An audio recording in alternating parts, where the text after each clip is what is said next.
What we first feel in a space is not always what we see. Sometimes it's what we hear, or maybe what we just won't stop hearing.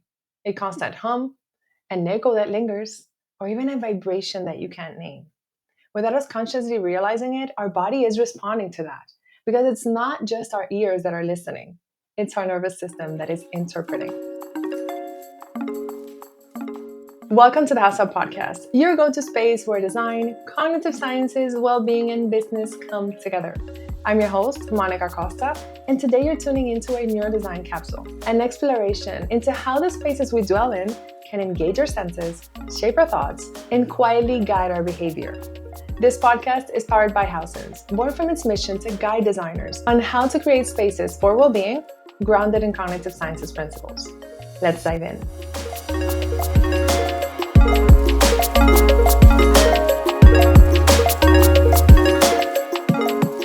When was the first time you truly started to pay attention to sound? For me, it started almost accidentally during a conversation with a neuroaesthetic specialist who happened to also focus on auditory perception.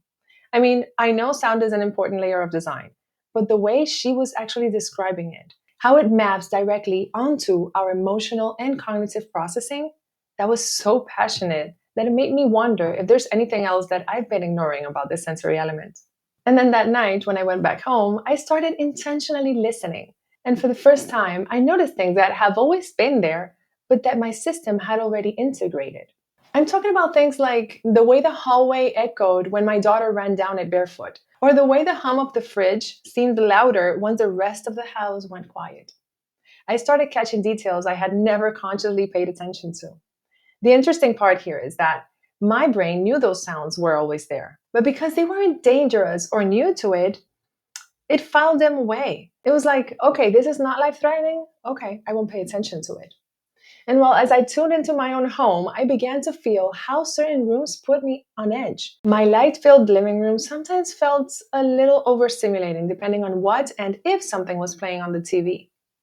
My home office is calm, but sometimes it's harder to focus depending on the soundscape and distractions. Nothing was to be paid much attention to visually, but acoustically, I had discovered a whole new world. And the thing is that neuroscience has now taught us that the limbic system, which is the part of the brain involved in emotion and threat detection, responds to all the senses.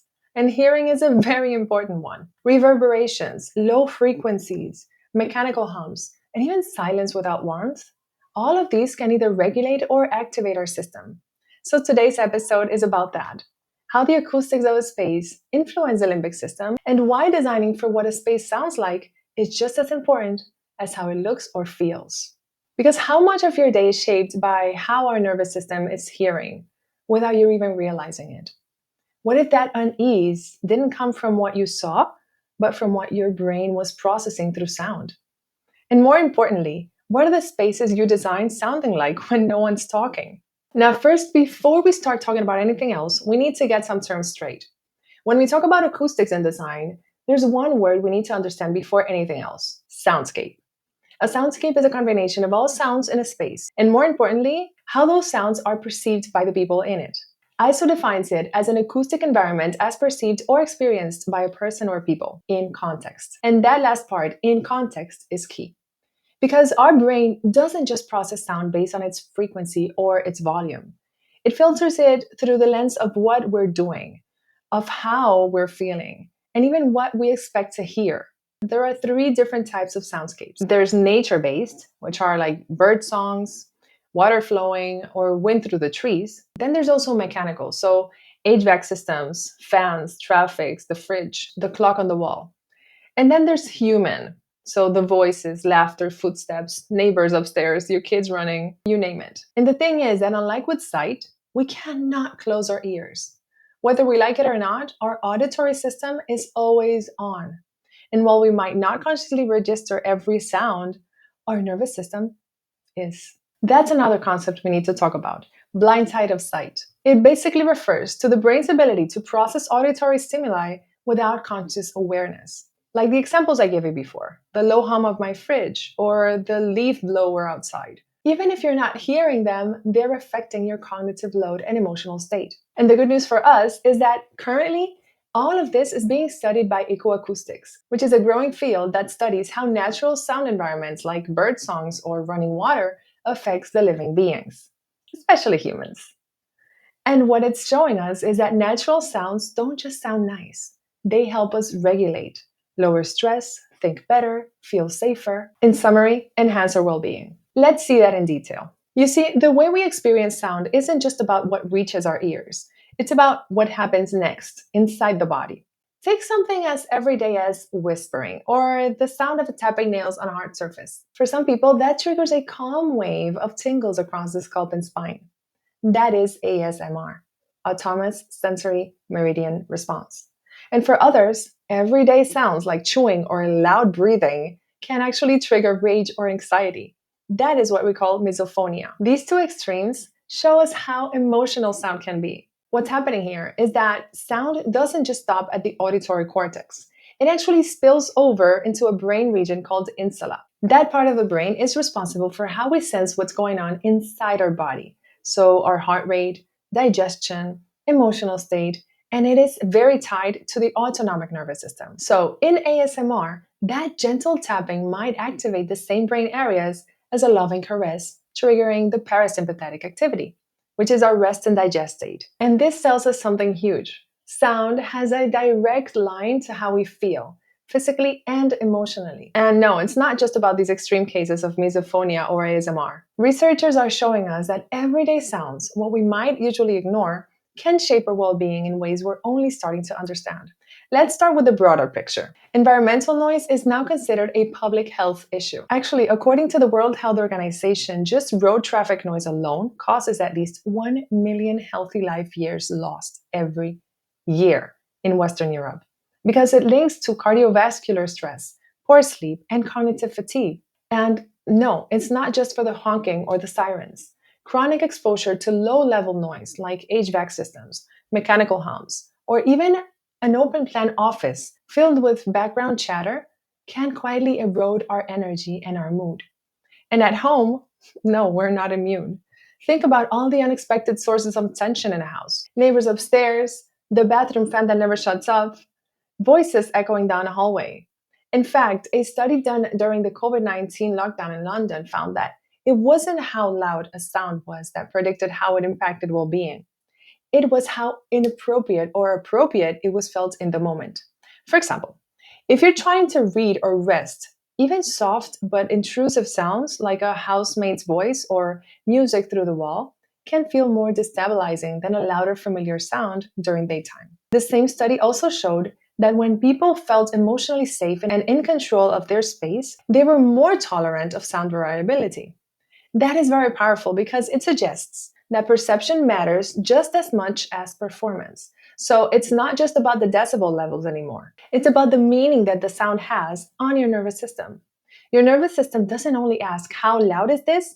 It also asks, is this okay right now? And this connects beautifully to another large review that looked at how people experience positive versus negative soundscapes. This one was made across more than 2,700 participants, and they found that access to pleasant, familiar sounds like nature, calm music, or even a familiar neighborhood buzz was associated with lower fatigue, fewer headaches, and better emotional regulation, and overall a higher quality of life. So, what does that look like in real life? It's the difference between feeling energized by the birdsongs outside your window versus feeling irritated by hallway steps at 2 a.m. It's why white noise can help you fall asleep in one context and drive you mad in another. And it's why designers need to move beyond the how quiet is it to how supported does it sound. And this brings me to one of the most comprehensive insights I've seen so far from a study called Evaluation in Healthy Indoor Acoustics Environments and Residential Buildings. Instead of only looking at what standards say, it asked people what they consider a healthy sound environment. And what stood out was not the volume, as I mentioned before. Actually, there were 4 things that mattered most. The first one was controllability. Being able to influence the sound around you, closing a door, muting a device, opening a window. This was the number one predictor of whether someone felt their sound environment was healthy. The second one was attachment, emotional connection to the space. When people felt at home, especially younger adults aged 18 to 29, they were more forgiving of acoustic flaws, as long as they felt meaningful. The third one was privacy, not being overheard and not being forced to overhear others. Sound that respects your personal boundaries supports emotional safety. And the fourth one was a sense of autonomy, the sense that you have agency over your environment. Being able to change something, even something small, mattered even more than whether the space was acoustically perfect. And something that I find really interesting about this study as well is that they found gender and age differences. Women tended to give more emotionally nuanced evaluations, and older adults preferred quieter, more natural environments. But across all groups, one message stood out. Quiet doesn't equal comfort. In fact, a totally silent room could feel sterile or even eerie if it lacked the right kind of acoustic warmth. What's more, spaces that met official acoustic standards were sometimes still described by residents as unhealthy. That disconnect shows why experiences matter just as much as technical compliance. So when we design or redesign, we need to ask not just how can I reduce noise, but how does this space feel to the people inside it? And to do that, we can go a little further. Because sound, when considered with other elements, is closer to reality, right? I mean, after all, we don't experience senses in isolation. We process them together. For example, researchers looked at how sound interacts with temperature. And it turns out that when it's hot inside, noise feels even more annoying. It makes people more uncomfortable faster. But in cooler environments, a little background noise actually increased people's comfort. These two variables, heat and sound, were not just stacking on top of each other, they were mixing and creating a whole new kind of experience. The same goes for light. In another experiment, researchers tested different combinations of sound and brightness, and they found that sound had a much stronger effect on how relaxing a space felt than light did. In fact, sound even changed how people perceived the light. That right there is cross-modal interaction in action, which tells us that when we're designing spaces, we need to think in sensory layers, not categories. Now, temperature and light are interesting, but if we also add another layer, the most common known biophilic layer, which are plants, it gets even better. One study looked at vertical living walls made from hydroponic plants, and not only did they clean the air and regulate temperature, but they absorbed sound, especially if the plants had larger, healthy leaves. That same living wall tested over 2 years, maintained stable acoustic performance, and contributed to psychological well-being. Now, I don't know if you've noticed, but these findings offer us an incredibly powerful multisensory tool. And that's mainly what I love about this topic. Acoustics are not measured in decibels alone anymore. They're felt in the nervous system. So what does this look in practice for us as designers or as people that just want to change their space and make it more enhanceful of well-being? Well, for one, designing for acoustic well-being means thinking beyond silence. It's not just about cutting out noise, but curating the kind of sound that helps people feel calm, focused, and connected to a space. So let's talk about how we can actually do that. First, don't just reduce, enrich. Instead of only trying to block out noise, we also need to think about what kinds of sounds we're allowing in. Natural soundscapes like bird songs, running water, or gentle rustling are consistently linked to better stress recovery, improved mood, and even cognitive performance. So when you're planning a space, think about where those sounds could live, not just how to block everything else. Another thing you can do is support the body, not just the ear. According to the EPA model of sound quality, it's not just the volume of sound that matters. It's also the emotional profile, how it feels. If it's pleasant or irritating, if it's sharp or unpredictable, does it feel overpowering or soothing? Sounds that are too dominant or potent tend to activate stress, while soft, rhythmic, or familiar sounds can do the opposite. Another thing is prioritizing controllability. Remember, this is one of the most impactful design factors, giving people the ability to control their sound environment. That could mean physical things like operable windows or doors, or digital tools like sound masking systems or personal volume zones. When people can shape their own acoustic experiences, their sense of well-being increases, especially in shared or high-density spaces.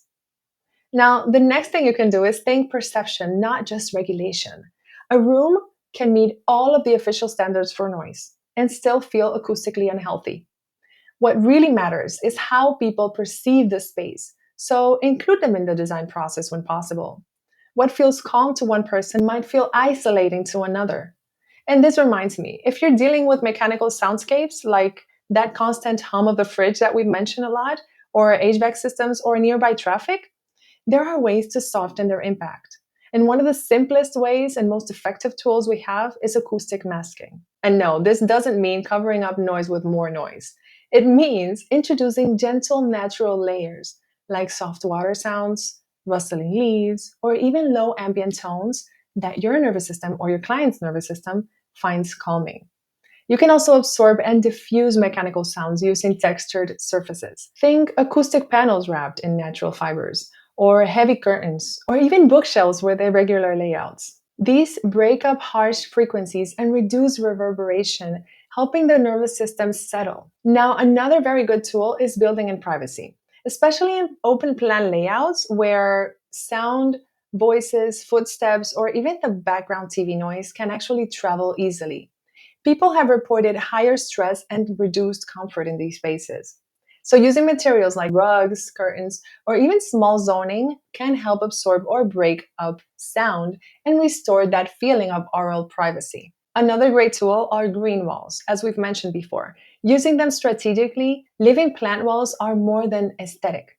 They're powerful acoustic tools. The larger the leaves, the better they absorb the sound, especially in open or reverberant spaces. Plus, they also support air quality and temperature regulation, making them a true multi-sensor design feature. Another very important tool, and this we've mentioned before, is layering your comfort zones. Research, remember, shows that acoustic comfort is tightly linked with thermal and visual comfort. So, for example, if you have a cool environment, make sure to integrate some sort of sound that makes your client or yourself feel at ease in the space, because it's going to help you enhance your comfort there. And if you have a room with a higher temperature, then the same noise might feel more irritating. So make sure that if you have to add some sort of sound, it is very soothing. Because it's not about finding a fixed, perfect balance. It's about designing flexible environments that respond to what people are doing and feeling in that space, including temperature. And now that we're talking about multisensory cues, combining those natural sounds with calming visuals like images of forests or oceans triggers stronger physiological recovery than either one alone. Even pairing sounds with scent like orange or lavender can elevate recovery from stress when done intentionally. One other thing that you can take into account is avoiding mismatches. If a space looks calming but sounds aggressive, say a quiet reading nook next to a humming fridge or a shared bathroom, it creates tension in the body. This sensory mismatch can actually increase stress, even if each stimulus on its own seems mild. Alignment matters here, because remember, acoustic health is contextual. A sound that feels intrusive during focused work might feel energizing during a social time. That's why zoning is key. Different rooms or areas need different acoustic strategies, depending on the activity they're meant to support. And finally, listen with empathy. Women and young adults reported more emotionally nuanced reactions to acoustic environments, meaning they're not just sensitive to volume, but to emotional safety, privacy, and aesthetic coherence. Everyone is different, and everyone will value sound differently. So make sure you know who you're designing for, and make sure you're actually tackling their own meaning of well-being through sound. Now, here's your challenge of the week. This week, I invite you to pause just once a day and listen to your space. Not just what's loud, but what's constant. And I'm not talking about the loud noise, the ones that are obvious. I'm talking about the constant, not obvious sounds that you have around you. So the hums, the beeps, you name them. Pick one room where you spend a lot of time. Sit or stand there quietly for a full minute and notice. What do you hear? Where is it coming from? How does your body respond to it? Then ask yourself, is this sound helping me feel grounded, or is it subtly wearing me down? You don't need to fix it yet. Just become aware. What's your nervous system hearing, even if your ears are not? If this episode resonated, feel free to share it with someone who might need a soft entry point to this conversation. Also, like and subscribe so you don't lose any new episode drop every Tuesday. And as always, thank you for being here. Stay well, stay curious, and keep designing your life with intention. See you next time.